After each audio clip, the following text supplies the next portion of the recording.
Original Firefighter is the podcast and apparel brand that celebrates the heritage and traditions of the American Fire Service.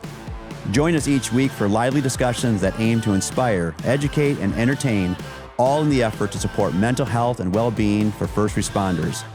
Please subscribe, hit that bell, and follow us wherever you listen. Let's get into the show.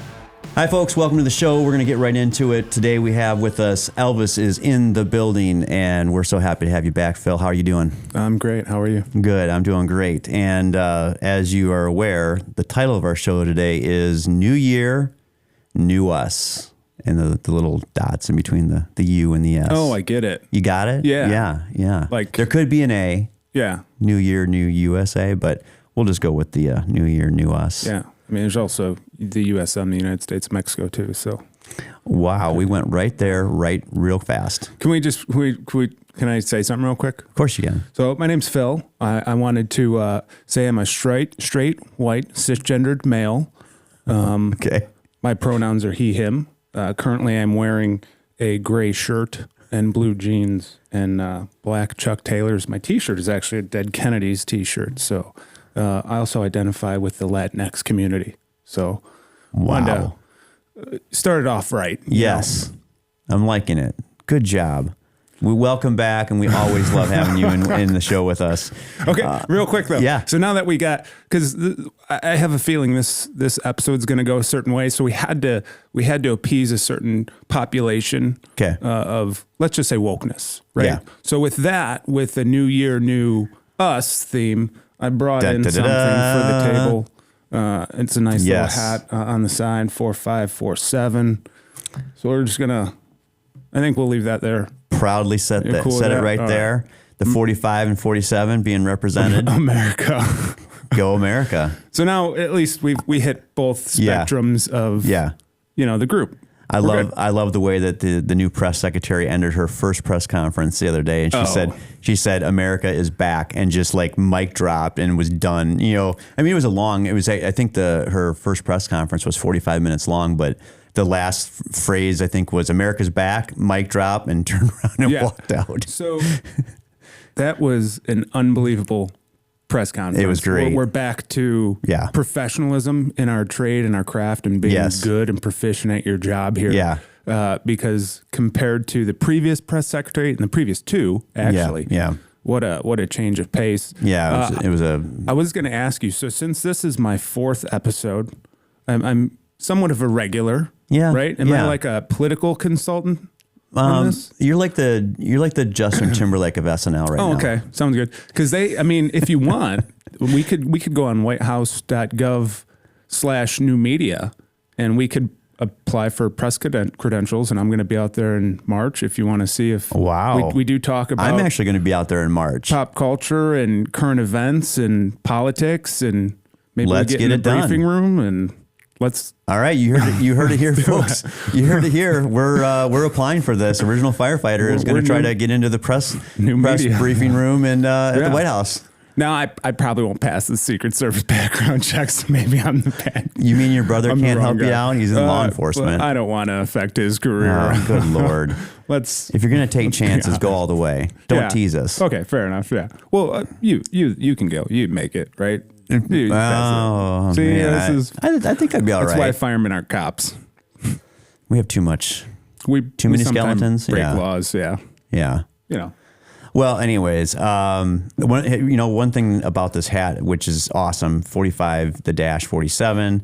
And I think that you had said back in the green room that you were like, that could actually just mean that he was president the whole time. It's not 45th and 47. Right. It's 45 through 47 is how I read that. Yeah. So, yeah. I mean, 2020. Yeah. We'll just leave it there. We don't want to get tagged. No. Well, here's what I love about the 45-47 is that during the after the inaugural address, and the president makes the walk up Pennsylvania Avenue to the White House, and so anyways, the Beast, the limo, had the license plate had 45-47 on it. Perfect. I thought that was so cool. Yeah, that's awesome. Yeah. That limousine is a machine. Have you ever seen the Doors?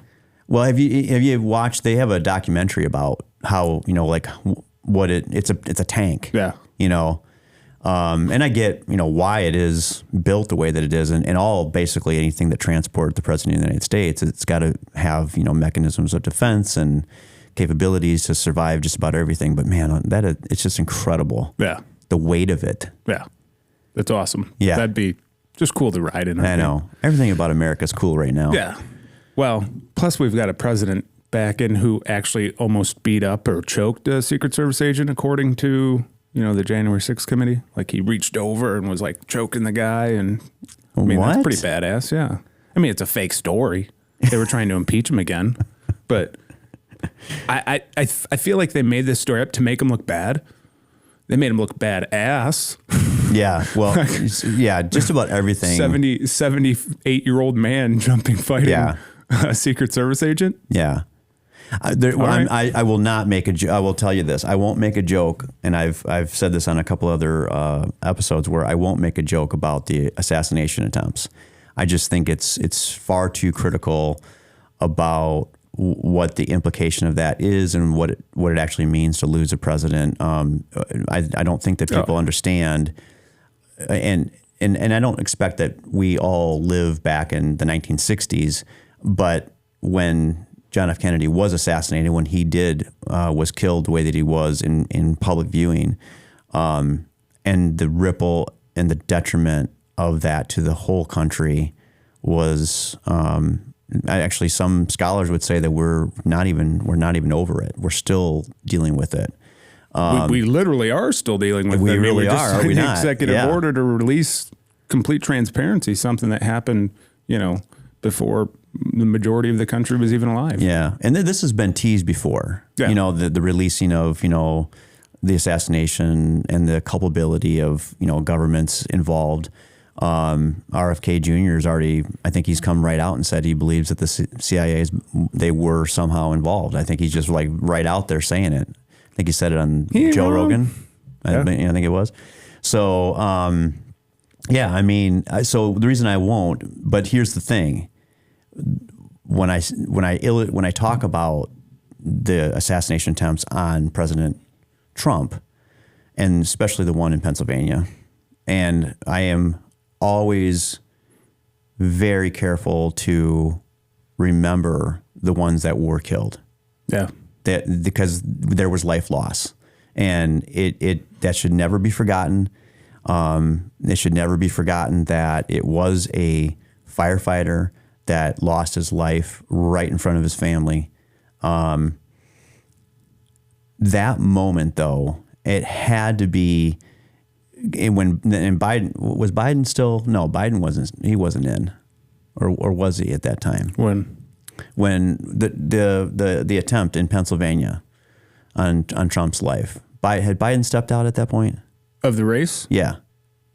Ooh, that's I cannot remember exactly if Biden was still in. I don't. Or had come.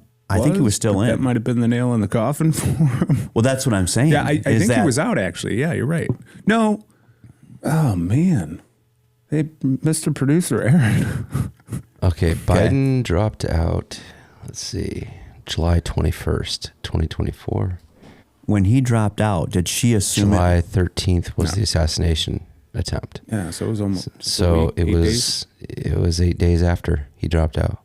Okay, so my point is that he was still running against him. Yeah. So one of the things that I'm very careful of is remembering the fact that in that Pennsylvania field, when that assassination attempt was made on Trump's life, that there was life loss, and in fact, there was a firefighter that was killed right in front of his family. Yeah. At that rally.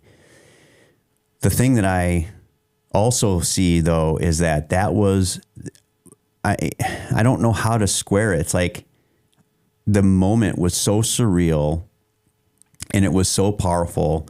And I just don't even think that like President Biden had to have seen it and been like, there's no way that I'm getting elected after this. Yeah. I mean, what Trump did with that moment, with the fight, and getting up and standing firm, and he's been hit, and he's obviously being very well protected, and they want to rush him off the stage, but he's like, I'm not going. I'm not leaving. I mean, sure, he was really well protected. Yeah. Parts of him. Yeah. I mean, his head wasn't protected.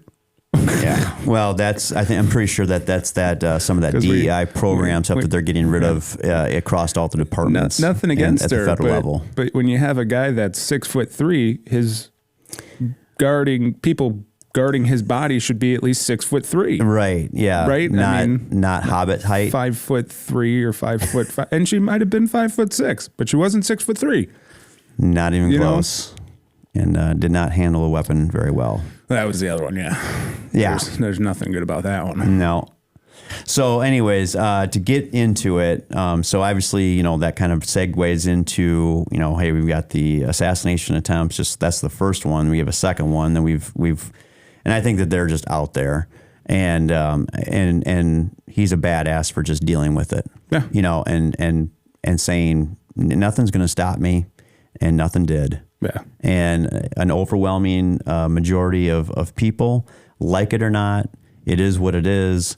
I'm hoping for today's discussion is, if you want to tune in and hear what we have to say, we're basically having a conversation about what you talk about at the firehouse, for real. Yeah. Like you're sitting around, you're at the kitchen table, you've got some morning coffee, you've got your chores done, maybe, hopefully, hey, check the truck out, do your job. But, hey, we're going to have some conversations here where, they're not all about, how do you start the K-14, or how do you, polish the axes and tie your knots. I mean, those are all important conversations in the fire service, but what are we actually really talking about at the coffee table, at the kitchen table? Your honor guard's coming through.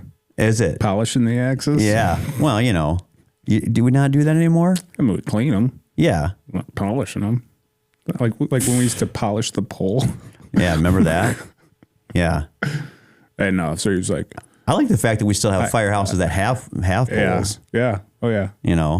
An officer, I won't do his voice, but he made sure I polished that pole every time. Polish the pole? Well, I was. Hey, did you polish the pole? Hey, I'm gonna go make some Italian slaw. He loved that stuff. How'd you know who I was talking about? I know exactly who you're talking about. Yeah. He made sure I polished that pole. Yeah. Every week. Well, I still say, hey, you polish the axe. At least clean it up and make it look presentable. Clean it. I'm just talking about like ceremonial acts. I'll really date I've got 33 years in the fire service, and I say that I say that proudly. But here's what I have seen is that I remember using axes that had wooden handles, and that we, on Mondays, we had to take, a little bit of fine sandpaper and kind of, dust up the wooden handle and put linseed oil on it and clean up a little bit of the nicks on there. Yeah, you'd actually take it over to the little grinder and I liked Mondays. I liked tool day. Did you say you have or you had 33 years in the fire service? I am still in the fire service. Thank you very much. All right. Yeah. I'll take that challenge. Right. I'm still in the fire service. I haven't let go just yet. Yeah. Clearly with the show here, right? Yeah. No, but that's the beauty of it is that what we call a little trolling. We do a little trolling. Yeah. Okay. It's the best job in the world. So, that's our first Trump impersonation of the show, and right. Will be about. I think I have 5 more on the list for me. So yeah, I want to get into the inaugural address. Did you have something that you needed to have pulled up here? If you want to do now, you go for it. Well, so I sent your wonderful producer just a quick video. My name is Captain Jennifer Wilcox. My pronouns are she, her. I am a Caucasian female wearing a black shirt uniform with eyewear and a black hat. So that is why I wanted to start the show the way I did, because that is modern fire service. What? Well, what did I just watch? Anytime you're going to do a briefing on major incidents like a fire, and especially the worst wildland fire in California history, you got to make sure you Okay, what's You'd do that. what's the context of that video there? Public relations captain, PR captain, PIO. Oh my God. Yeah. It's that bad. Now, okay, fair enough. Some of your listeners aren't watching on YouTube or might be listening on Apple, iTunes, or Spotify, or wherever they listen to Original Firefighter, the podcast. Right. Yep. They might not know what I look like. So I gave them a... Okay. I don't know what being straight or pronouns have to do with that, but now they know. Wow. Now they know a little bit more about me, too. Right. I love the plugging that you're doing for yourself on this episode. I love it. It's great. I gotta keep you inviting me back. Yeah. That's awesome. But that was not awesome what I just watched, and that's just like stupid. That's the dumbest fucking thing I've ever seen in my life. That's where we're breaking down in some serious ways in the fire service. Hopefully we're gonna do some course correction here in the next short months in some way, shape, or form. You know, obviously what I'm referring to is that there's a lot of change up top at the federal level. And you know, not to have any grand delusions here. Nothing happens overnight. You know, how we even got here today. If you look back, if you do look back at the last 4 years as being pretty treacherous, which I do. And I don't just do it just to pile it on. I do it from I've done my homework. And if you want to, jump into a conversation about a particular topic, we'll go down that road. I have no issue with that. We can disagree. Any person that either, is on the show, if you comment, if you leave something, a message and, call us a name, I really don't care. It's not going to bother us one way or another. It'll bother me. I have feelings still. Yeah, you have. Not a robot. I can tell. Yeah. But what I will absolutely believe in is that we still are capable in this country to have a honest and real conversation, and do it in a way where let's get rid of filters and let's get rid of these, institutions that are basically creating log jams in the conversations that are really stalling us to have important dialogue that allows us to disagree with one another, but not do it to the point that we have to decide that I'm going to either live in this country or I'm going to pack up and I'm going to move to wherever. And if that's your choice, if that's what you're going to say you're going to do, then please fucking do it. Like, hey, Trump got elected and I'm moving to Canada. Bye. Like, go. Like we accept the challenge. Please go. If you choose to stay, even when you don't like it, still love the American flag. Yeah. Because when your guy gets in or your girl gets in, and I don't say that like, oh, you're a girl. I mean, when it happens, how it happens, it's all fine. Because the pendulum always swings back and forth. It's going to correct, in my mind, for right now, it's going to go on a course correction as it should, based on the last 4 years. I think they were freaking terrible. Yeah. And so do many Americans, obviously, based on the vote. Yeah. So you're not just arguing against me. You're not just arguing against what we say on the show or what's been said on any other shows or wherever you get your information from. You're not arguing against one individual. You're arguing against philosophies, ideas, ideologies, and everyone has to pick a place to stand on. I stand on this with you. This doesn't make us good or bad, right, wrong. It makes us just human. Yeah. I get to make a choice.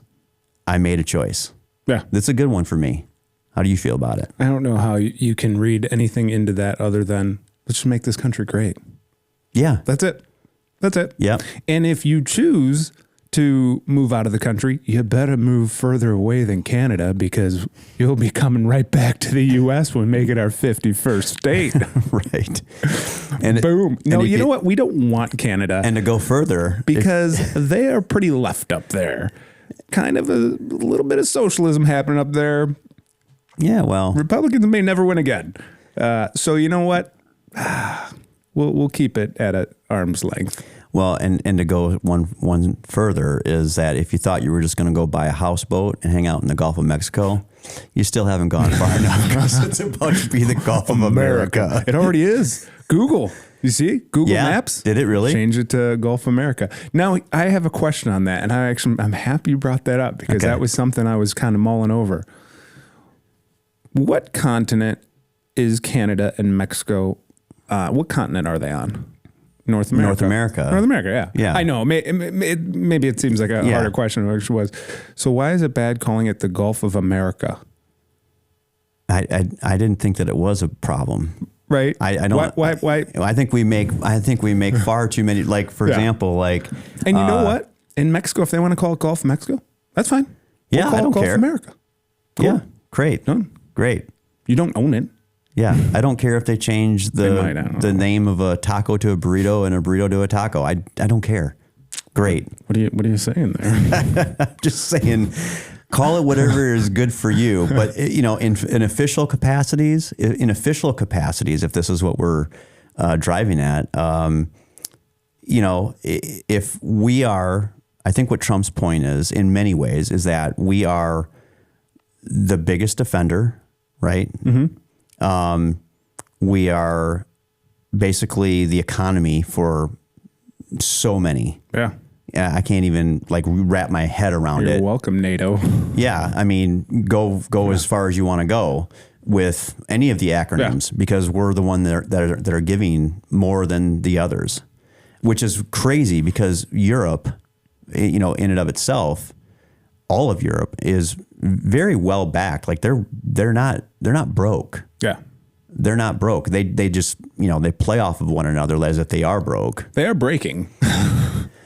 Well, no, but they, you know, a lot of what they do is they do it to themselves because, like, you take France for example, like they swing. That's what I mean by the pendulum swinging here in America. And let's maybe make this point where that's where I find, and I am purposefully leaping here to draw a little bit of correlation with the fire service or fire departments and change within our establishments. Change is meant to actually be difficult so that it doesn't happen so fast that your head is always swiveling on a spigot.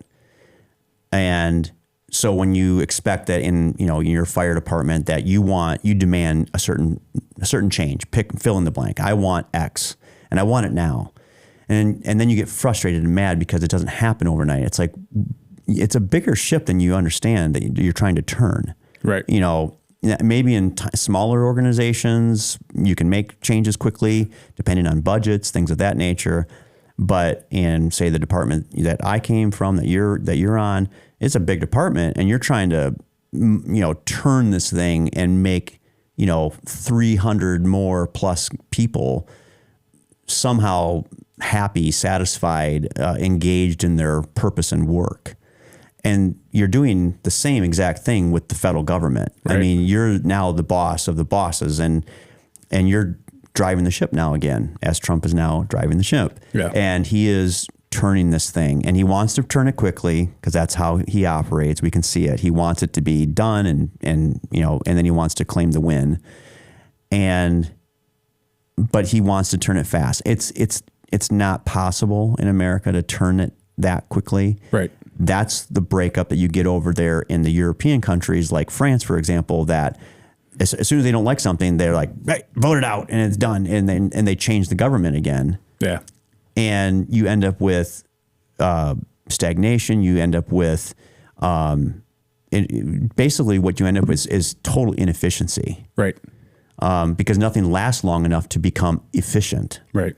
And so I think that hopefully in this next go around with Trump, he's had a first 4 years to learn from that moment and now apply to this moment and make it better. Yeah. Make America great again. Yeah. And I think this is where he gets to actually deliver on this promise. Well, I think, like you were saying too, where things take time, right? You have to have the buy-in from the employee or from the citizen or from whoever you're representing. You have to have the buy-in for it to be successful. If you don't get that buy-in, no one's going to jump on board and get along with the program, and it's going to suffer. Yeah. Right. And it takes even longer then to implement those things.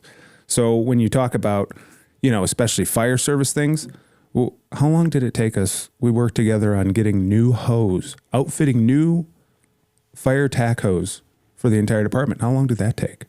Over a year, Everything that I worked on, I want to take this one. I'm going to take this one. Every single thing. So I was with the Rockford Fire Department for 28 years. And everything that I ever, had a chance to work on, either directly, and by directly meaning like I was on the project, maybe at some point I was elevated to lead the project. Not in all cases, but when I was elevated to lead a project, I wanted to get that thing done to the nines every time. Didn't matter what I was able to put my hands on. I wanted to end up to be the best. If it was the honor guard, I led that for 12 years. What was one of the first things that I did? I looked at our uniform and I was like, this cannot be the uniform that we stay with. Yeah. We were like blousing our boots. Wearing ascots and, I didn't mind the traditional helmet that we were wearing, but it was kind of strange a little bit. We looked nothing like an honor guard, quite frankly. I think we looked more like something out of like Taps. Yeah. The movie Taps. I will say that was when I took over the honor guard from you, that was my first action, sweeping broad. No more ascots. Yeah. I wanted that gone. Yeah. We looked better when we wore a full Class A uniform. Yeah. And that's what I mean is that that was the first thing that I went after was, we've got to look like we belong as an honor guard. Yeah. Okay. So, I didn't want to look like Fred from Scooby-Doo anymore. Is what I'm saying. Yeah. Ascots. Right. It was really bad. But anyways, we digress. What was the thing you pointed out? I was just talking about things take time. You need buy-in. It takes time for the change. Yeah. It's not overnight. Yeah. So, with buy-in, yes, you absolutely have to get people to buy in to the project or you need the belief system behind it for sure. You can't do that with a sledgehammer. You really do need to work with, I think that's what is being discussed right now with Trump's executive orders is that he's not going to be able to do this endlessly. Right. He's going to have to begin to start to, work with Congress. Right. He's not just going to get everything handed to him on a silver platter. Right. So let's go back to the inaugural address. And I was curious about what were your favorite moments of the inaugural address? Melania. Oh, sorry. She did look like Carmen Sandiego from that old game TV show. Yeah. Where in the world? Yeah. Her hat. Actually, one of my buddies sent that to me. I wonder where she got that inspiration from. Yeah. Sends a picture of her. She is smoking. I mean, come on. Very, very being. Yeah. So anyways, that's your favorite. That's what happens when you have $4 billion, I guess. Get a very true. Slavic wife model. No, I think just the whole thing in general. For me, watching it was just, it's back. Daddy's home. Yeah. Daddy's home. Let's get back to work. I would be back. I thought it was super cool. I mean, it was disappointing it couldn't be outside, right? Because right away the media is, look how many people, no one showed up. It's like, because it was inside. No one's outside. It's negative however many degrees that day. But I thought it was really cool how he did, the inauguration. And then he went, yeah. And then he went back inside after he, walked Biden's ass out the door, right? Yep. But he came back inside and had more talking, right? Right. Spoke more and then left there and did more talking and left there. And started signing executive orders. Like, it was just a jam-packed day for him. I mean, previous resident in chief would not have been able to do that. Nap times at 4:00, ice cream times at 6:00, right? So how can you fit all that in? That's a busy day. Yeah. I think just the whole thing in general, I think was awesome. I think he hit the ground running. So to me, the inauguration, there was not one specific thing. To me, it was the overarching, this right here, Make America Great Again, was back in. The MAGA movement's back. They've tried to, impeach him first term, tried to put him in jail once he was out of office. And then we tried some assassination attempts, right? And he's back. Couldn't keep him down, right? And whether you like him or not, perseverance for sure on that one, which I think tying back to fire service, we look for in people. So that to me was the biggest thing. I mean, just the whole day in general is just I felt a weight lifted off my shoulders finally, because it was like December 25th. I'm not looking forward to that. I'm looking forward to January 20th. Yeah. And it finally happened. So I think that there was a very real tension building to the, not just, I think as the sands of, time, drip through the hourglass. It took way too long, it seemed. Yeah, and it did. It felt like, man, is this day going to just ever get here?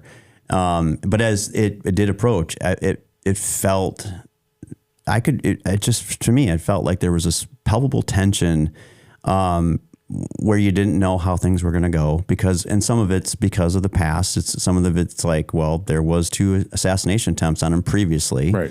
That we know of. Yeah. And then there was, there's been all this stuff with what Biden was doing in the weeks and days leading up to it, selling off, assets and parts of the southern wall so that, basically do anything to trip up Trump's efforts.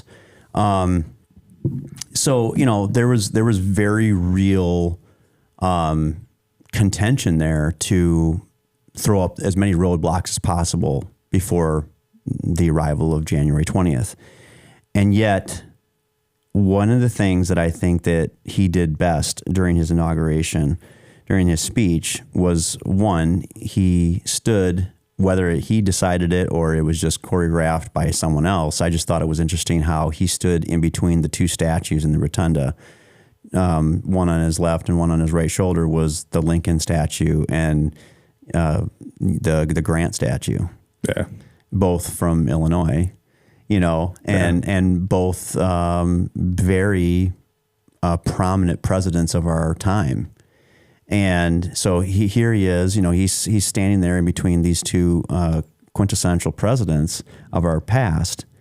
And then he says and makes the comment, in America, the impossible is what we do best. And I thought that was his best line of the entire speech. This episode of the original Firefighter podcast is sponsored by Castle Contracting. Castle Contracting offers commercial and residential restoration, leading the industry in roofing, residential siding, gutters and downspouts, egress window installation, storm damage assessment and repair, and solar energy, saving you money and time. If you want to be treated like royalty, contact Castle Contracting to schedule a free inspection. Call them at 877-512-4207 or go online and visit castleexteriors.net. That's 877-512-4207 or go online and visit castleexteriors.net. Serving Illinois, Wisconsin, and Kentucky, Castle Contracting has you covered. Your home is your castle.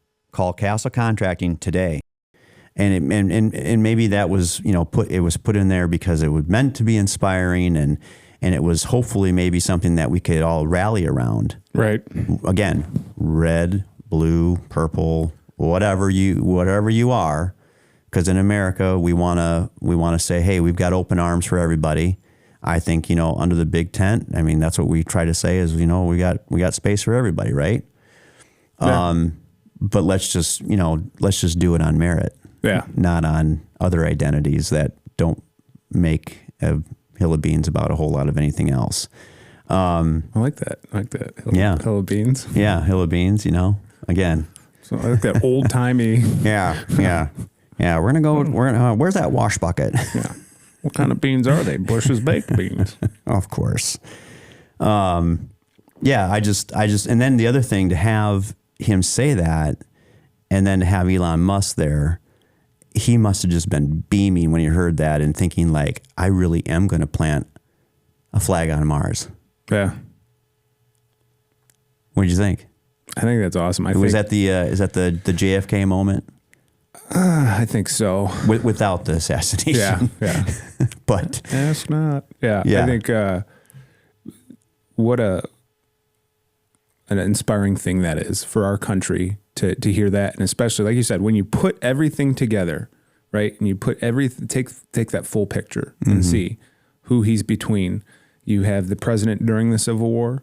You have the president after the Civil War. So the president that made it so all men were created equal, right? Ended slavery in this country, made us great, or at least got us on that path towards making us great.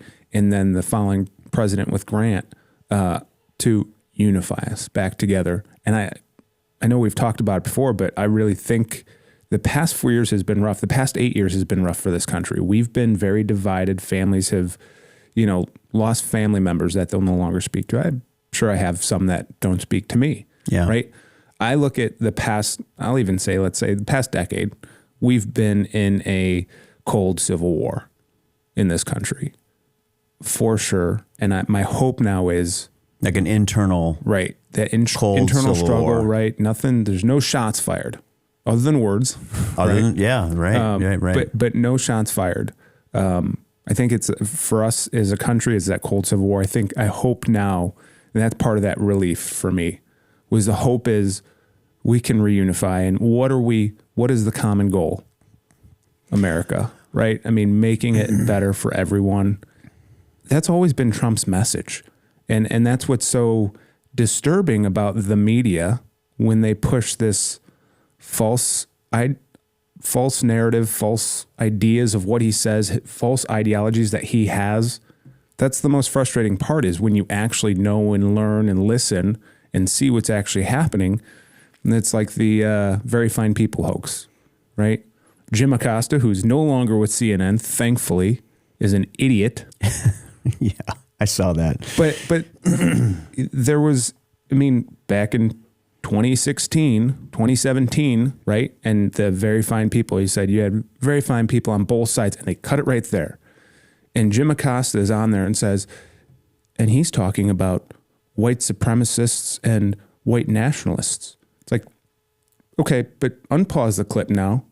And the very next line is, and I'm not talking about the white supremacists and white nationalists because they should be condemned totally. Right. So you're saying he didn't mention it, but he literally mentioned it right afterwards. So my hope is that people have seen through the lies now, and we can start to unify as a country. And hopefully, they call Joe Biden the great unifier. We haven't been very unified the past 4 years. My hope is that Trump can do that now. And I hope that's what we can take away, is he was the president at the start of this cold civil war, and he's going to be the president that reunifies us. I'm going to add that I don't think we've been united since the second term of Obama. Yeah. So I don't think we were, whether I'm going to be, thanks, Obama. I'm going to be honest with the idea when Trump came down the escalator in 2015? Yeah. Right? Yeah. He probably campaigned. I don't know exactly the date, but He started in 2015. yeah, we all know the image, and he came down the escalator, and then he won the presidency and kicked Hillary's ass, and that was awesome. But before then, because obviously it was right then and there, people decided, they laughed him off. They said there's no way he's going to win. Then he won, and then they just went right after him. I mean, I think he did a great job in the first term without knowing the guardrails hardly at all. Yeah. So for what he didn't know, I still think he did a pretty good job. Yeah. And trusting who he had trusted, which were people he should not have trusted. Yeah. Mike Pompeo, John Bolton. I mean, the list can go on and on and on of people that were, told to him and he talks about it. He'd been in D.C. maybe a handful of times prior to that.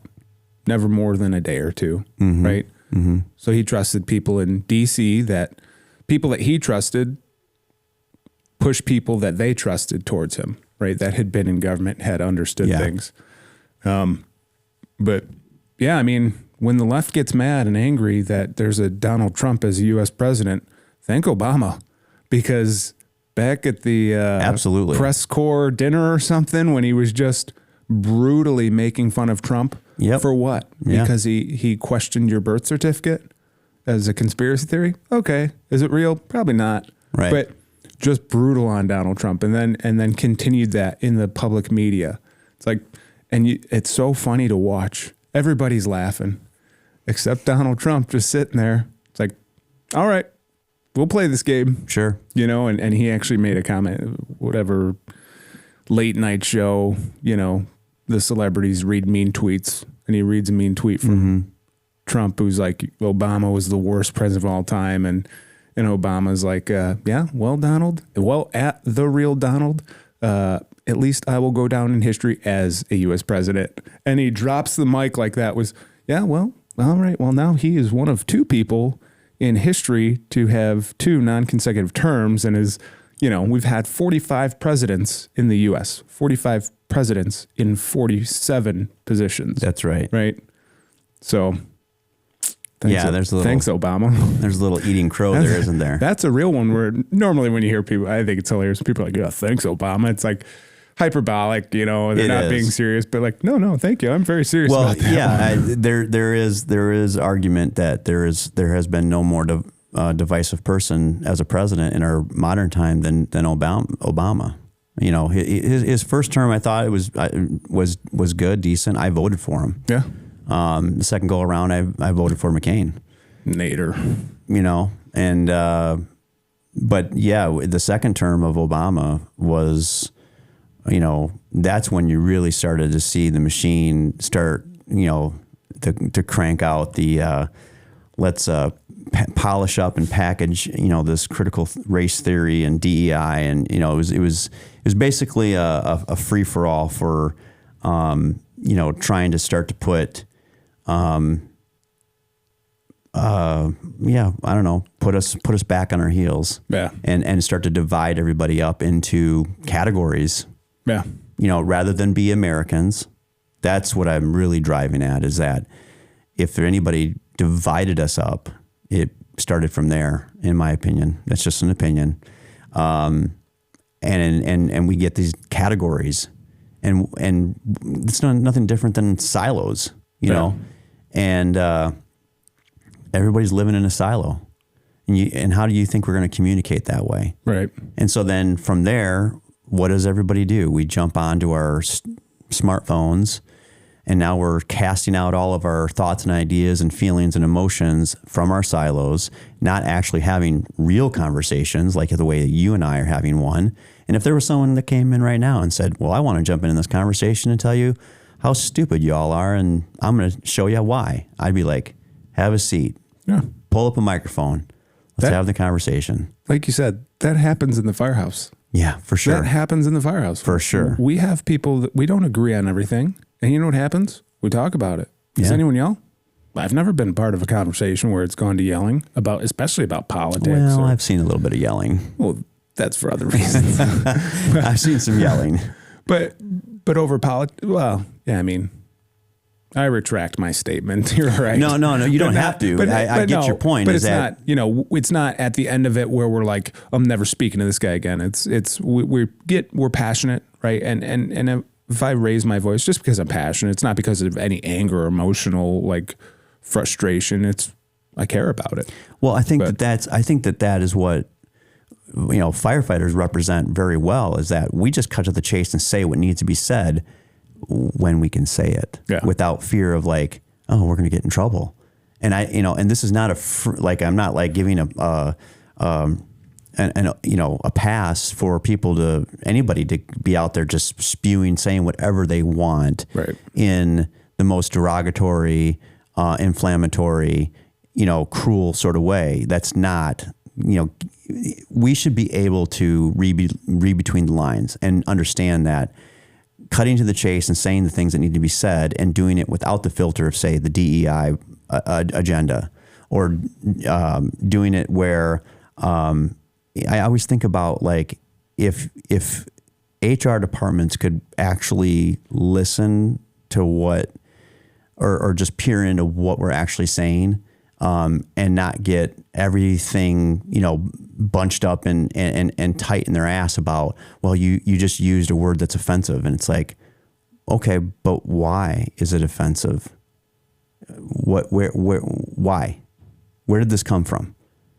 We just pick randomly that this is now offensive and that's now offensive, and certain norms change and cultures change a little bit and things like that. But change that much to where, honestly, I've seen it happen where firehouses, like, they get, when they have an issue that pops up, they become fearful to engage with each other, because they're like, well, I don't want to get dragged into HR. Yeah. And that's the worst thing that can happen in a firehouse. Yeah. There's no more discussion at the coffee table. Right. There's everybody in their racket. And that is what I think is becoming, like, refreshing at the top level in our country, is this guy is just saying it as plainly as any firefighter would say it, or any first responder would say it. We don't need the racial slurs. That is not okay. No.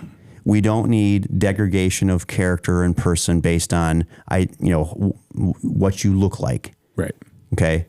We are just as what's happening with Pete Hegseth at Department of Defense. What is he saying? He's coming in saying, I want the Department of Defense and our military to be the war machine that it is, and that the people in this country expect it to be, and get back to a meritocracy. And it's about what you bring to the table, your attributes, your qualities, your qualifications of your ability, not your identity. Yeah. And that is what I hope the fire service grasp at and gets back into really quick right now. Yeah. Well, at the end of the day, when I go to work, I'm part of a team. That's my identity. I'm a teammate. Absolutely. Right? When I go home, the company is your identity. Yeah. You're not the identity. Right. It's the company badge, the company slogan. Right. I'm a firefighter of this company. Yes. Right. And when I go home, I'm Phil. Right. And I can be an individual there, and I dress a little bit differently, and my tattoos are me. And right. I mean, that's where my individuality is at home. Yeah. Right. No different than the military. You're not an individual in the military. Yeah. You are a member of the Army, the Marines, this infantry group, this, chef's division. This, in my opinion, is not changing the volume dial by drastic measures. If every department, and you could be fire, police, it doesn't matter. Right. I mean, be the department that you are. I come from the emergency services, the first response community, and I believe in the front line. Okay, the front line has got their ass on the line. If you don't believe that, just turn on, whenever September 10th rolls around, just make sure you have seen, one of the history channels on, so you can see what happened the next day. Yeah, September 11th, 2001. You'll see whose asses are on the front line. Yeah, and you can right now turn on the news and see LA fire, and LA. I'm talking about the fires of LA. And actual LA Fire, LA County Fire, and all Cal Fire, and all these agencies, and it's incredible. The human output, the human effort is just amazing. Yeah. To look at and see what they've had to do, and that also could be attributed. You could also look back at the hurricanes of 2024, and the way that the East Coast was rocked. And again, it's the front line. It's the fire service, it's the first responders, police officers, and EMTs and paramedics, and they're out there first boots on the ground in this country, in the borders within our homeland. And I'm very proud about that. Yeah. The whole fire service, the whole first response community can have a message that says we are all inclusive. Just put a little asterisk that says, so long as you are capable. It's all inclusive. And this, this person out there representing, the public relations of LA City Fire, I mean, she's taking a browbeating, and she should. Yeah. To suggest that, this person here on the screen, to suggest that, as a message put out by the LA City Fire, that, if your husband gets himself caught in a fire, that the first question should be that, well, maybe he shouldn't have got himself in there in the first place. I couldn't even imagine thinking that. Yeah. When I was, going to a burning building and thinking like, I wonder if the people inside here, do they look like me? I wonder what their values are. Do they align with my values? Because I'm not really sure if I'm going to go in and save them or not. Right. And that's basically what was said. Yeah. And I hope that the fire service, pretty much as a whole, I hope we're not just sitting back going, yeah, that's okay. She can, that's all right. That's a great message to put out there. I would hope that the majority goes, we are not okay with that.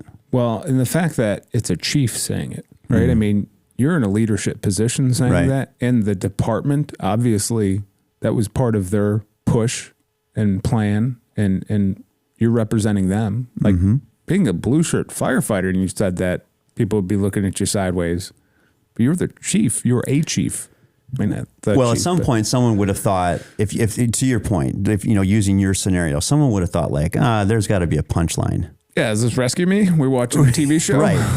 So if you watch the video, the clip that where that photo comes from, and you actually watch the whole thing, and it's like, where's the punchline? It's like, no, that's not a punchline. Right. That was put out there, and either whether she had the authority to put that out as a message from the department, or if it was signed off by somebody higher, that's what would be actually more incredible to me, as if somebody saw that and was like, yeah, we're going to go with that. That sounded good. Let's go with that. That was probably the public relations captain that we saw earlier. Right. Giving her pronouns and her black hat and black shirt and eyeglasses. Yeah.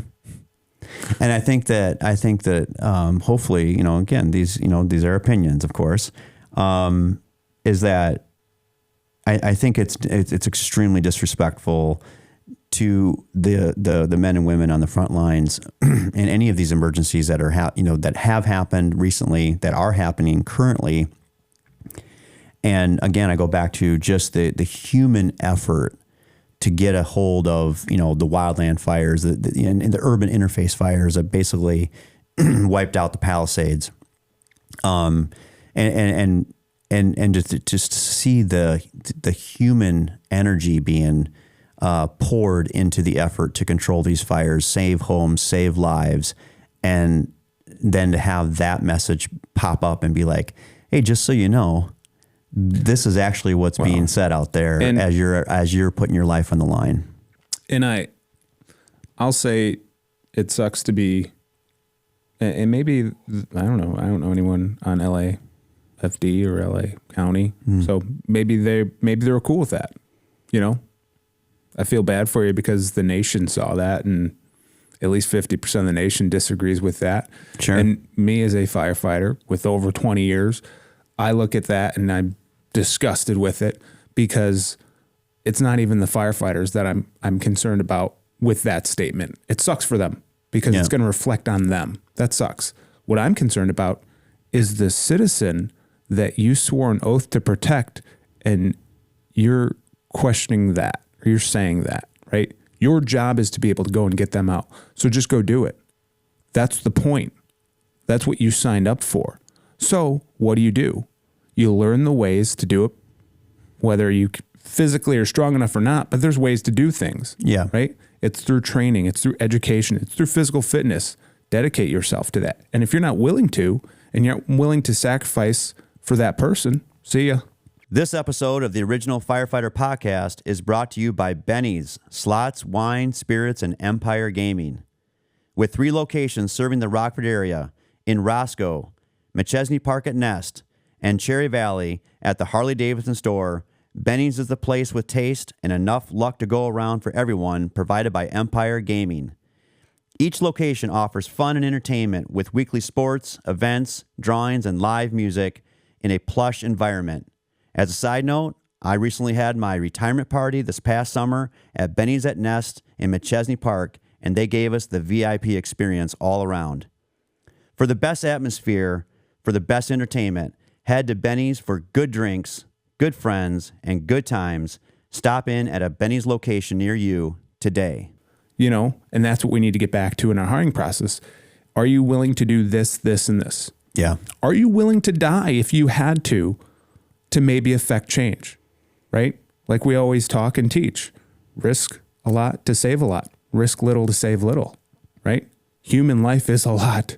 That is the most valuable thing we are meant to do and save. Absolutely. And, you know, and it doesn't matter. It doesn't matter, you know, if you're LA, New York. We've said it on the show before, like you can come from the smallest apartment in the country. And I'll use Shanksville, Pennsylvania as this key example, is that I don't think ever in a million years that they would have thought that a plane would crash in their backyard, but it did. Yeah. And that's the point of if you're going to be in the fire service, if you're going to take a badge and, you know, put your hand up and swear an oath to protect life and property in any way, shape, or form. The way that, you know, if you're in the fire service, we do it a certain way. If you're in law enforcement, then you protect life and property this way. We just do it differently, but the goal is you know, there's a lot of crossover there. Right. And the point is that you can sit out there and listen to these, you know, podcasts and conversations and go and sit, you know, type us and be like, well, you know, what does it matter? 80% of your job is EMS and blah, blah, blah. And, you know, so you can say anything that you like. I don't really care. The thing that I want to care about is if you chose to step into the profession, don't do it because you now have bragging rights at the bar. Right. Do it so that, yeah, I mean, hanging out, you know, and going to the bar with your buddies, especially a tight company, you know, that's some fun stuff. Yeah. You know, there's entire softball teams and hockey, you know, teams and leagues that play in the fire service against police, and it's entire companies that do it together. Right. You know, that's their brotherhood, that's their sisterhood. It's all great. It's all good. But quintessentially, don't forget that the job still has to get done, and it has to get done well, you know, and we can't just grab a phone and go, man, I don't know how to do this. Let me YouTube it and see how to figure it out, because there's no time. Right. That's not the way that we operate. Yeah. We operate on the fly and quickly, as efficiently, as fast as possible, making critical decisions, knowing that every decision has a level of risk, known or unknown. And if you don't get that, you are missing something in the fire service. Well, if you do not get that, missed it a few steps up the ladder, because obviously a chief at this point's promoted a few times. Something went wrong. Yeah, again, my biggest frustration is listen, not everybody's going to come in the fire service and be a rock star right away. You can dedicate yourself to it. You can figure it out. Most people can. I did, right? But you have to dedicate yourself. And if you're not willing to, that's her. That's what I see from that. It's someone who didn't dedicate themselves to be able to say something like that, because now it's an excuse. To some degree, I want to make sure that this part is clear. I don't know that it's always like that. Like, I don't think there's a ton of people that are unwilling. I think what has happened is that I think we're lying to ourselves that we have allowed the standards to slip. Absolutely. So, and to believe it and frame it in other ways, I think that's just the sort of the protection mechanism to justify, you know, like, this is why we made the change. You know, we had to, for example, figure out a way to be more inclusive. Okay. Mm-hmm. The I of DEI. We had to figure out a way to be more inclusive. So we adjusted the standard. No, you lowered the standard. You did. Stop jerking around. The standard was lowered. Sure. I can prove it. I can prove that we changed. We changed a lot of our situations at academies. And in many ways, it was done by committee. It was done like let's just sit around and make a decision as to how this was going to change. And you would sit back and go, wait a minute, but we didn't change it the last time. Why are we changing it this time? Right. Well, the circumstances are different. Things, case by case, everything is a little different. It's like, see, that's the problem. Because if it's not the standard, then what is it? Right. And when you look at it, who actually runs the standard, right? Who writes the first state certifications for things? Yeah. It's a state level, and they get grant funding from the federal level, I'm sure, to meet those standards. So hopefully we can see a change and we get back to. Well, and that's the point of state and federal standards is that you can meet those standards. You can also go beyond it. Yeah. Now, there's going to be someone out there that's going to say, well, yeah, but isn't that the point of meeting the standard? Therefore, if I meet the standard and I still don't qualify, then I get to sue you. Right. It's like, yeah, fair enough. Fair enough. The thing that I stress with what we do in the fire service is when you go out to the academy, whether you see it as it's not real life, you're pretending out there and things like that, and because I've already seen the messages and like it's fake and it's not real and it's kind of silly, if you will, at the academies. Mm-hmm. It's like, I don't know how to make it real life, because really, if you were brand new and we just threw real life at you, you'd probably be killed. Yeah. So it has to start somewhere. Right. And at the academies, they're basically teaching you just enough to not kill yourself. Right. That's about all that they can do in 12, 13 weeks. Yeah. Take your toddler and throw him in the deep end and see what happens. You're probably going to kill a lot of toddlers. Right. And I've argued based on culture and abilities of the next wave of firefighters that are here and are coming in.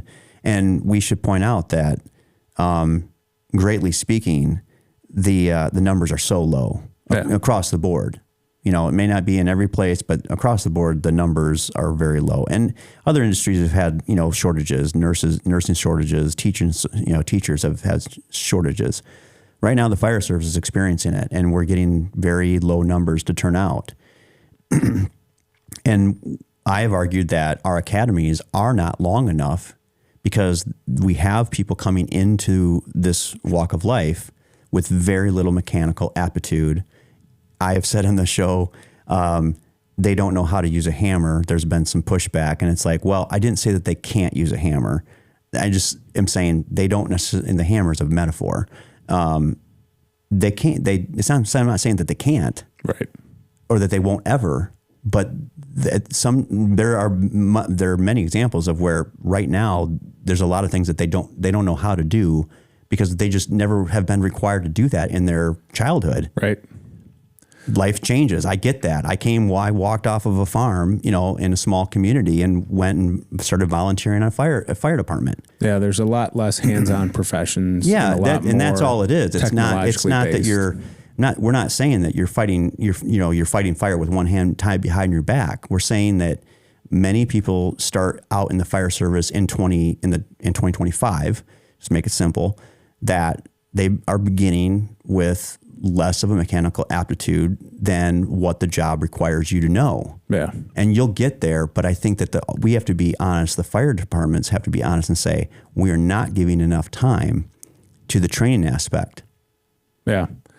The other thing too is just the physical fitness portion, right? When you look back to the 60s and the way Kennedy wanted to push physical fitness and an American should be, physically fit, and we should hold ourselves to certain standards.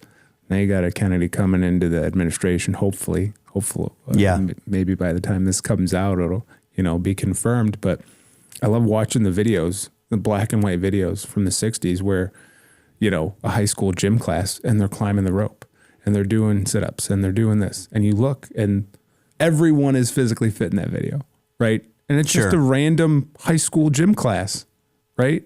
I think we need to get back to that and starting those things earlier on in life and actually having physical fitness. I don't even know if they still do it like the the presidential awards in Right, grade yeah. school for gym class. Yep. Like, I can do 10 push-ups. Yeah. I can do 50 sit-ups, in 30 seconds or whatever it is.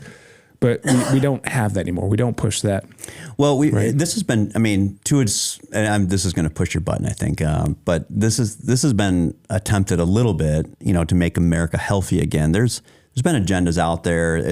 I think there's one particular first lady that screwed up the school lunches and everybody hated it. And all I need to do is just say the last name again. Yeah. Thanks, Obama. Thanks, Obama.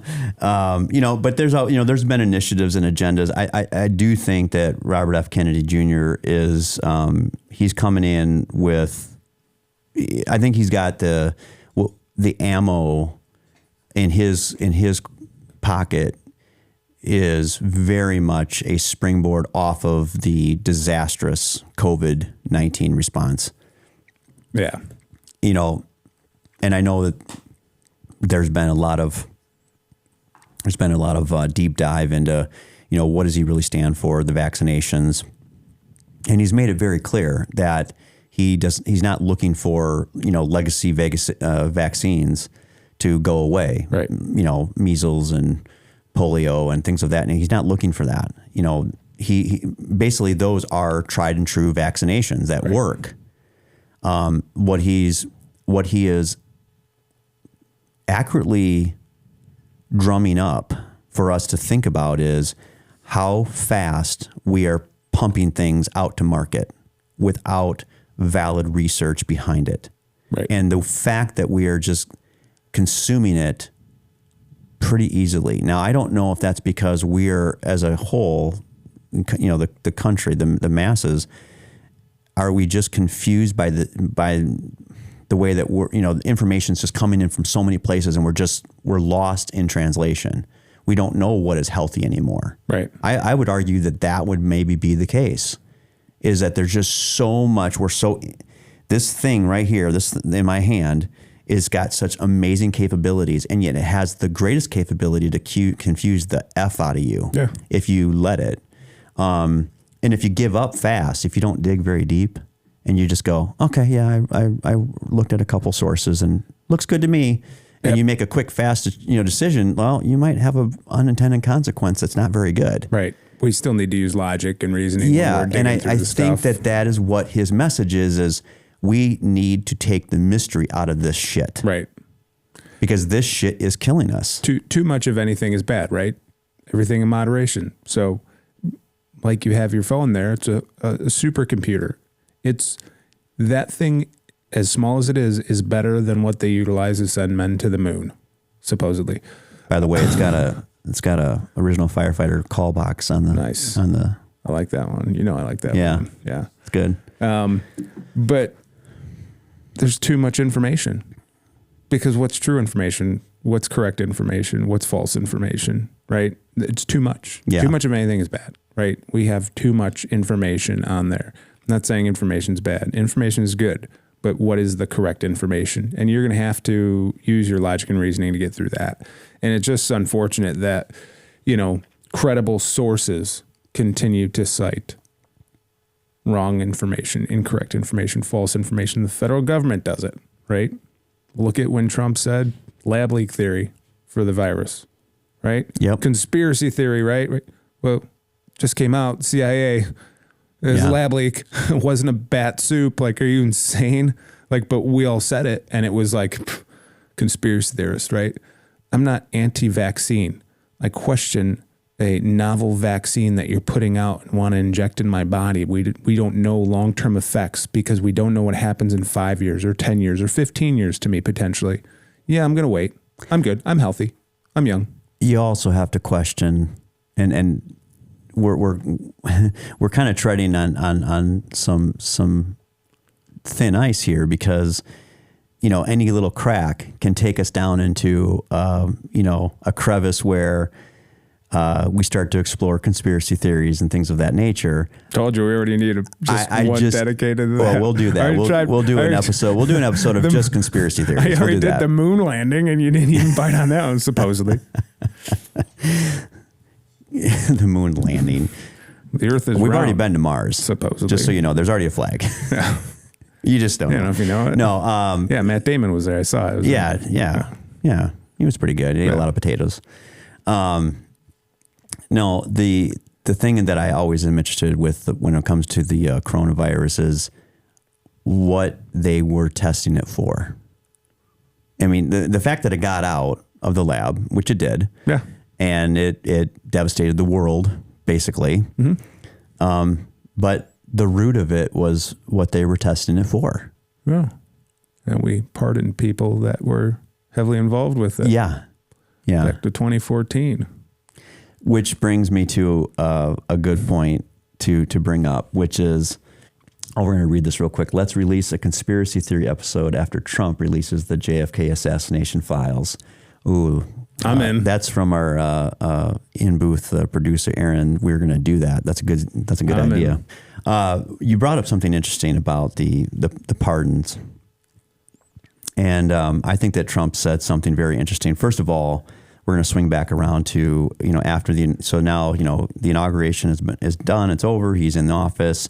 His first day was crazy, just bonkers. And, now he's had several days in there. You brought up the pardoning.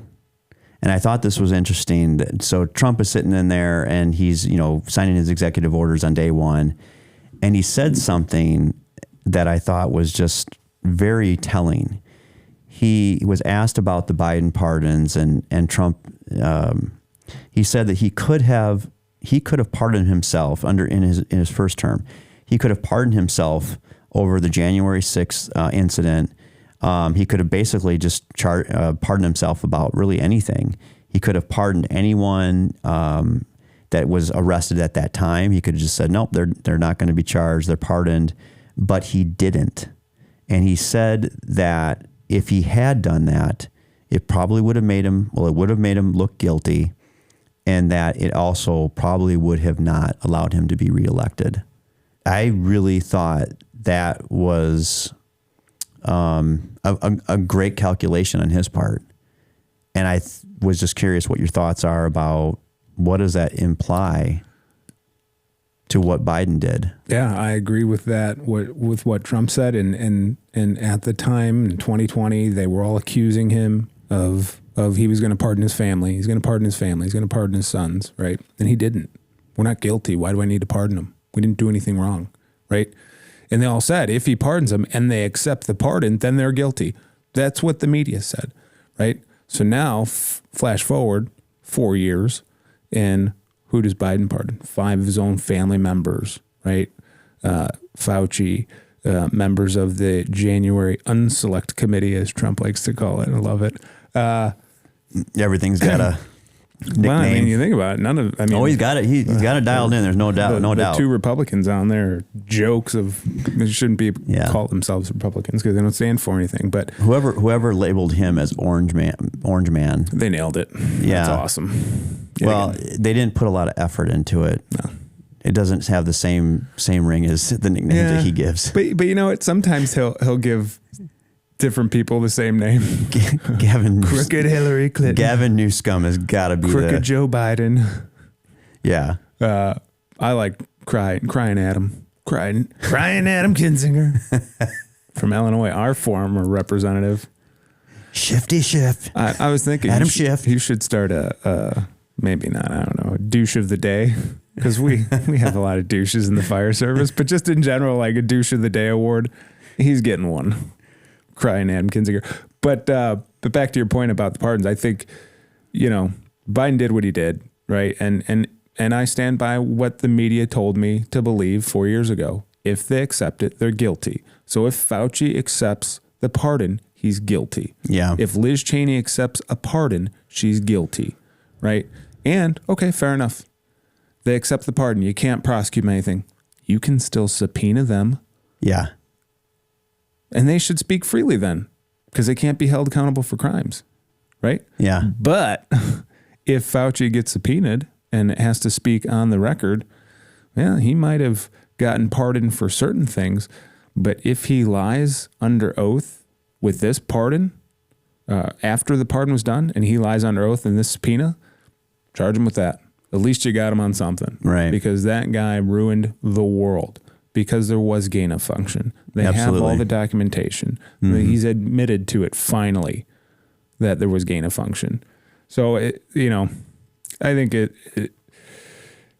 I don't expect any different from Joe Biden and his ilk when it comes to that stuff. But I was super excited about the Trump pardons, especially the J6 stuff. That needed to happen, right? You had 1,500 pardons. Yeah. So let's stick with this for a minute. There's some backlash on it when it comes to the pardons that were for the individuals that attacked police officers. Yeah. And I want to let you speak on that. I want to make sure that we're pretty clear about this, that Trump said that he was going to do this. Mm-hmm.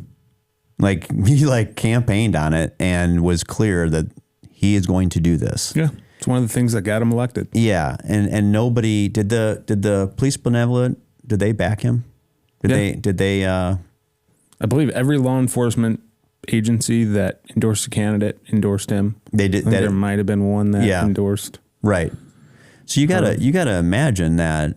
And again, I'm not official about this. I just think it's interesting that everything's about framing. I mean, you can frame anything to look positive and negative, right. And, because both sides are good at doing that. Don't get me wrong. The right does it too. Yeah. The left does it as well. Oh, yeah.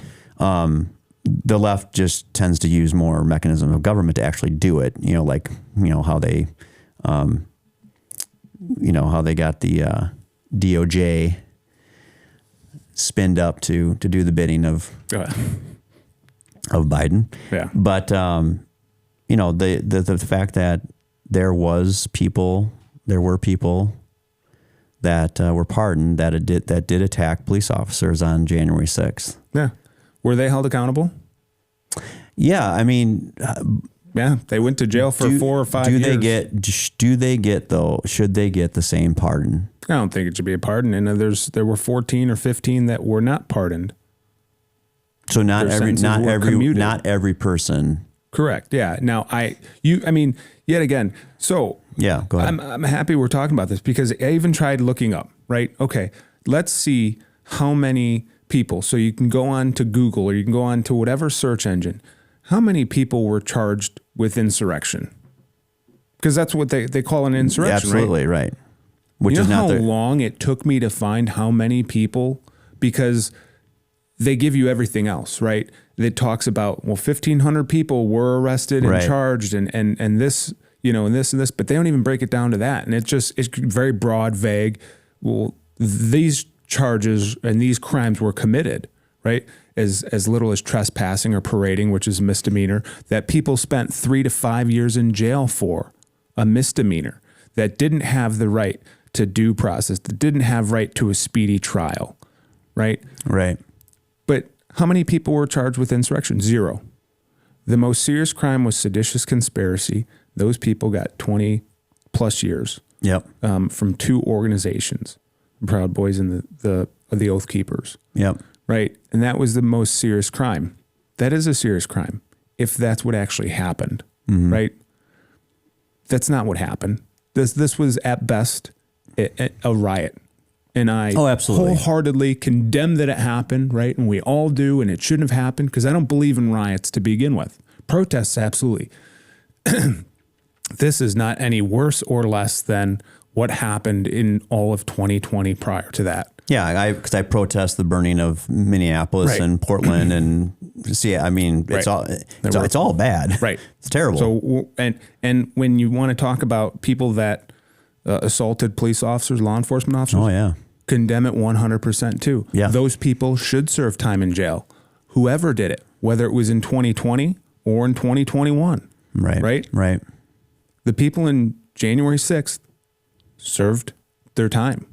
Yeah, they went to jail for 4 or 5 years. Yeah, for what could have been a misdemeanor assault. Depending on how it's classified. I don't know DC's laws and how that works. I know what Illinois would classify that as. That would be a felony. Sure. Right? Assault of a peace officer. Absolutely, 100% charge them with that. Mm-hmm. How many years is that? Normally, 2, 3. Well, they serve 4 years, right? But then you come back to how many rights, civil rights violations and rights against other citizens that, yet again, that was chaos, right?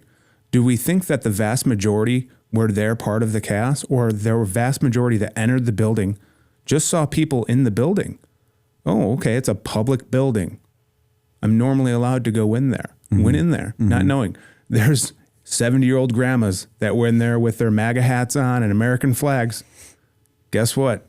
3 to 4 years in jail, right? That's what happened. That's what they got charged with.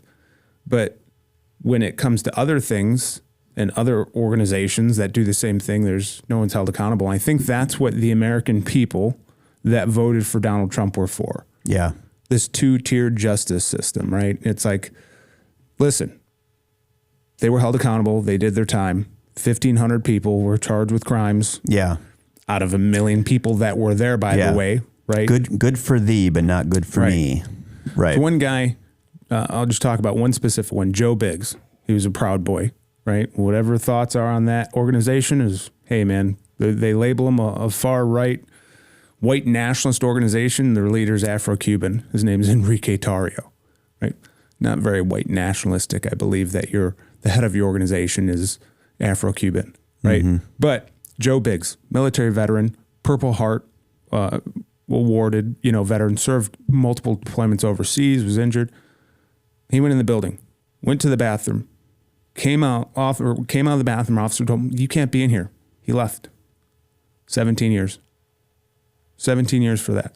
Lost all of his benefits from the military, right? For what? Because of an organization that he was involved with. Right. Because he was an outspoken Trump loyalist and a critic of the Democrat or Joe Biden or Barack Obama. One could say there might have been some political weaponization there. Exactly. Sure. Yep. So I'm happy what happened. And yet again, we can talk about, if you wanted to find the crimes that were committed, and I probably would say that a very small percentage of the 1,500 were actually assault on a police officer, right? The fact that there were so many others that were charged with misdemeanors, yet again, right to speedy trial, due process, all this different stuff was taken away from them, right? Their lives are ruined. Yep. It's a good saying, I'd rather let go 1,000 guilty men than one innocent person serve time in jail. Sure. Right? That's what this was. Yeah. So, Well, I do appreciate the insight, and I think that one of the things that we're talking about in this segment is the pardoning power of a president. Yeah. It is interesting the way that again, both of these individuals, Trump and Biden, the way that they use those powers so far, and now that I think it's already been talked about, that now that Biden has done it for his family. Does it force Trump's hand at the end of this current term? Does he have to just basically end up doing the same so that there's no get back at him, so to speak, and then do we just end up in this perpetual cycle? Yeah. And really, we've just kind of just destroyed the whole system by that capability. It set some bad precedent. Yeah, for sure. It set some bad precedent. Trump said that, and yet again, Trump could do it. Hey, he wouldn't be the first anymore. Yeah. Right? And if you didn't criticize Biden about it, then you can't criticize Trump about it. But Trump's already not pardoned his family after his first term. And guess what happened? For the next 4 years, he was in courts for multiple different cases all over the country. Yeah. That's the weaponization. That's what apparently Biden didn't want done to him, something that he did to someone else. Yet again, it's always the projection of one group. It's you're doing this, but actually we're the ones doing it. Yeah. It's a shame. I think that one of the things that we want to make sure that we kind of wrap around to is this idea that it is the new year, the new us, the new U.S.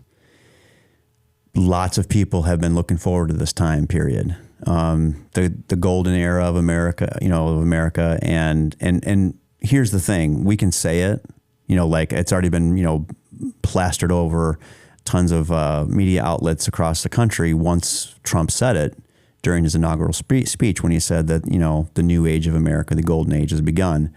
And saying it and then actually having it come to fruition are two different things. Yeah. And I do want to caution that we don't just, take the bait, hook, line, and sinker. That even if you are MAGA, if you are more, I don't know, centrist, you may lean right, but you're not quite all the way there. There's times where I can float. I don't go. Again, I don't like to swing so far to the left, far to the right. I don't like any of that. It's kind of crazy town to go that far one way or the other. So what I hope is that Trump is able to back his word and do it at where we can actually feel the relief, not just, kind of like have it be suggested that we're, and that's what Biden tried to do. I mean, they did actually do that where they're like, no, it's not really as bad as you think. And it's like, fuck, it's not. It is bad out here. Yeah. And, I love the press secretary. And what's her name? Caroline Leavitt. Yeah. So I look forward to her press conferences. And she's talking about, she was asked about the price of eggs, yesterday in the her first press conference. And she's like, yeah, I'm glad that you brought that up because there's no way that you're going to pin that on Trump. Yeah. Not after what we've just seen the last 4 years. So, again, the cost of, a price of eggs, and right now there's bird flu and there's all this stuff that there's always something that's impacting, the it's weird, isn't it? Yeah. Oh, absolutely. Weird how the bird flu started running rampant the last 6 months. Yeah. We got to put them down now. Great. Okay. So it's like you're constantly trying to run around and fill up your tire, the air pressure in your tires, as soon as you get one and it's like, God darn it, the other one's going down. Yeah. But I do hope that he delivers. If he doesn't, that in and of itself, that could also ruin the Republican Party. I think because there's been a lot promised. Well, and let's be clear, the old Republican Party is gone, right? Oh, for sure. The MAGA movement, is the new Republican Party. I personally think there's a few more we got to get out to officially make it, and I got three names that need to be gone immediately in the Republican Party in the Senate. But look at who's in charge of the RNC. I think Trump. I think that you are nailing it right now. I think that is actually I think that was one of the greatest points to be made here.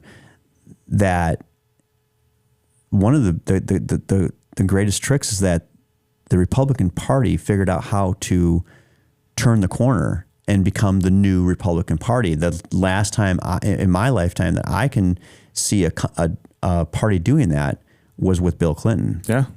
And that's what the Democratic Party is facing. That's what they've got to figure out. And I tell you what, it ain't with Kamala Harris. It is not. And it's not with Pete Buttigieg. No. It's not this. No. Here's the biggest thing, though, right? And you'll see it. And you kind of said it earlier. Big tent, right? Come on in, right? But as a Republican Party needs to be very leery of that, of letting too many people in, right? Because when you let the flood in, guess what happens? Your culture starts to change. I've been on the Trump train since 16. I'm going to stay on it, right? Elon Musk wasn't there. Mark Zuckerberg wasn't there. Right. Bezos wasn't there. All of a sudden in 2024, they're jumping on. Cool. Happy to have you because what you're bringing to this party right now is beneficial to us. But understand, you shouldn't be in a leadership position. Don't give them too much power, right? Because we know why they're there overall, right? As much as I'm happy to have Elon Musk in the MAGA party right now, right? I'm still leery of it, right? I'm still very leery of it. But we need to remember, because in 20 years, we don't want to lose the message of where we're at right now, right? And that's what happened to the Democrats, right? Very centrist type of how they were doing it. And the Republican Party had moved right? So the Democrats had moved more to the center, especially under the first Bush, right? Neocon for days, globalization, that's what they were all about. And that's what the Democrats are now. And what did Trump do? Brought it back to America. America first, these America first agenda, the America first policy, making America great again. That's what Americans want to hear. That's what we want to feel. Because if we can take care of ourselves, guess what? We can take care of others. Right. Right? If I'm taking care of myself, financially, I'm stable, I'm set, guess what I can do? I can start helping out others. Make donations. I can help out. I can volunteer my time. Yep. Yeah, of if course. If I'm struggling, it's about me, right? We were struggling. We're struggling. So let's get ourselves back together and we can start helping again and start being number one on the world stage again. But that isolationalism, I think is a big thing, right? We need to maybe go back to a little bit of that. We are not the world police. Yes, we are the strongest because it's to protect ourselves, right? Yeah. And that we need to have that mentality across the board for everything right now. We need to start manufacturing in this country again. We need to start taking care of our workers again. We need to start taking care of our own health again, right? Hold these pharmaceutical companies that are making billions of dollars in profits, hold them accountable. Mm-hmm. We have the highest healthcare costs. Why? Right. How can you go to Mexico or Canada and get it for a fraction of the price? You're doing your business here in this country. I'm all for the tariffs. When we were at our richest was after the Civil War. We had income tax during the Civil War. We had to, right, to rebuild. But then after that, once we rebuilt, okay, now we kick the tariffs in. And then what happened in 1913? We brought back the income tax, right? We stopped tariffing. Why? Because that put us on the global stage at that point. What else will happen in 1913? The Federal Reserve was enacted, right? The Central Bank of America. The Federal Reserve that's, as Federal Express is the classic line I love. There's nothing to do. As soon as we print money, we're automatically in debt. Let's get away from that, right? Yep. But when you look at those two things, globalization, what did we start doing, right? Central banks around other countries, right? We need to get rid of that. We need to get away from that globalization as much and focus on here, and then we can get back to that. Man, you said a mouthful there, and I think that's a great place to just. What happened? I blacked out. I think that's just a good place to just let that marinate. And I want to wrap up by saying there's some things that have been discussed here, especially here at the end, that I think actually are pretty applicable to the fire service. Whereas what I heard was, to have situational awareness, and then have personal accountability. That's what's been missing in my assessment of the last 4 years, and is as we've reached further beyond our borders in so many fashions and so many facets, and we've lost situational awareness back home. Yeah. And we talk about this in the fire services, that you have to constantly have situational awareness for your own safety. Yeah.